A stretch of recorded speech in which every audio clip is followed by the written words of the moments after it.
Today we are going to see about receptors. Okay, what is meant by? Have you heard about the word receptors? Yes, what it means generally? It is nothing but an enzyme, isn't it? It is nothing but an enzyme. It is a protein molecule embedded in our body. How it is embedded? It is embedded in the cell structure. In which part of the cell structure? In the plasma membrane. Where the plasma membrane is present? Have you heard about the word plasma membrane? Yes, ma'am. Inside the cell wall, the plasma membrane is present. What is the function of plasma membrane? It allows only the needed substances into the cell with the help of blood vessels. Okay, so plasma membrane is said to be a semi-permeable membrane. It allows the protein molecules are transmitted from one cell to another cell with the help of plasma membrane. It is said to be a semi-permeable membrane. Is it clear? So what is meant by receptor?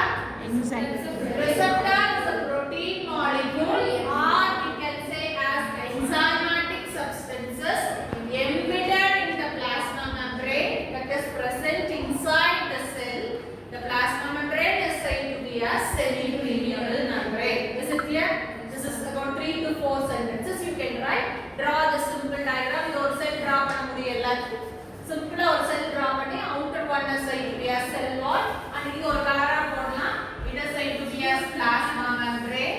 It is nothing but a semi-permeable membrane. So, what is the function of semi-permeable membrane? Means it allows only the wanted substances into the cell. Okay. And what is the function of this receptor? It receives the signals from outside the cell. It receives the signals outside the cell.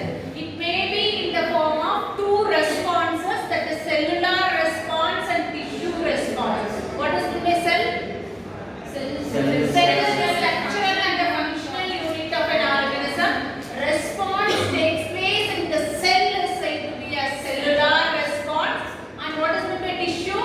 A group of cells performing the same function is said to be as tissue. Responses takes place in the tissue is called as tissue responses.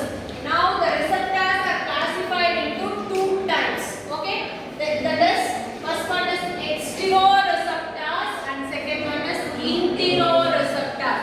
What is the exteroreceptors? The receptors We are getting outside the cell. Interona responses we are getting inside the cell. Enteroreceptors is divided into three. That is cutaneous receptors, or mechanoreceptors, then chemoreceptors, then telereceptors. What is the cutaneous receptors? Cutaneous means with the help of skin, the changes are takes place in the form of a touch, in the form of pressure, in the form of pain. We can get the pain with the help of touching the skin. That is said to be as cutaneous.